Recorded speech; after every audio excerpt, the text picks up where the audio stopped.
முருகாச்சரணம். நம்ம கந்தபுராணத்தில் சோமாஸ்கந்த மூர்த்தியினுடைய தாத்பரியத்தை பார்த்தோம். எப்படி சுவாமி தன்னுடைய மடியில் குமரமூர்த்தியை அமர்ந்து அருளிண்டோன தேவியாரும் அமர்ந்தோன அந்த மூர்த்தத்துக்கு பேர் சோமாஸ்கந்த மூர்த்தின்றதை பார்த்தோம். இப்போ இப்படி இருக்கிற அந்த இறைவனை பாடுறது கந்தபுராணம்.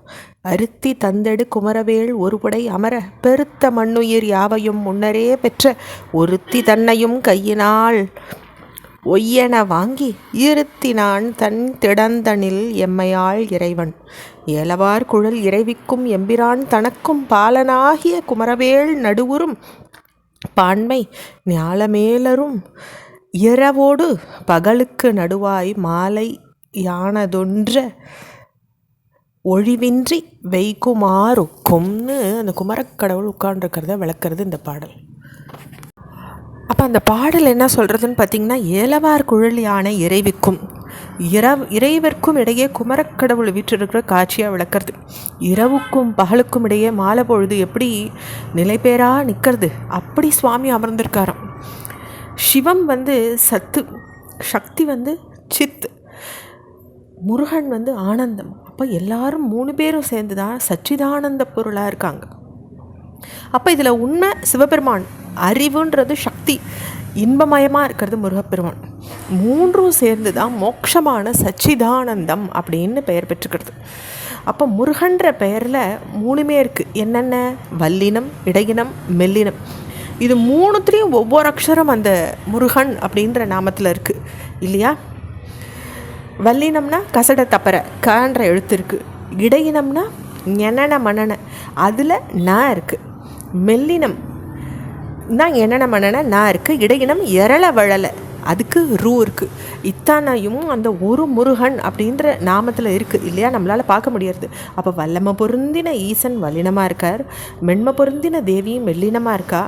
2 பேருக்கும் இடையே 2 குணமும் கூடி பொழிஞ்சவர் தான் முருகன். அதனால் முருக அப்படின்ற நாமத்தில் இடையினத்தையே முதல் எழுத்தாக வச்சுட்டுருக்கார் சுவாமி.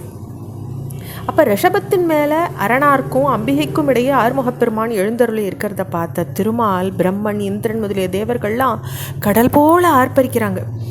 பக்கத்துக்கு முன்னும் பின்னுமா நெருங்கி குமாரசுவாமியே, அடியேங்கள் சூரபத்மனால் ரொம்ப நாங்கள்லாம் வருந்தின்னு இருக்கோம், தங்கள் ஆட்கொண்டு எங்கள் எல்லாம் அருள் புரியணும்னுட்டு அவதார காரியத்தை நினைவுற்றது போல எல்லா தேவர்களும் விண்ணப்பம் வைக்கிறாங்க. அப்போ பூ மழை பொழிஞ்சு வணங்கி துதிக்கிறாங்க அந்த கார்த்திகேயனை. அப்போ கார்த்திகை பெண்கள் சிவபெருமான பேரன்போடு வணங்கி நிற்கிறாங்க. இறைவன் அவர்கள் மேலே திருவருள் பார்வை பார்த்துட்டு, கந்தன் தனை நீர் போற்றிய கடனால் இவன் உங்கள் மைந்தன் எனும் பெயராகுக மகிழ்வாள் எவரேனும் நுந்தம் பகலிடை இன்னவன் தோன்றால் வழிபடுவோர் தந்தங்குறை முடித்தே பரந்தனை நல்குவம் என்றான் அப்படின்னு சிவபெருமான் அவளுக்கு ஒரு வாக்கு கொடுக்குறார்.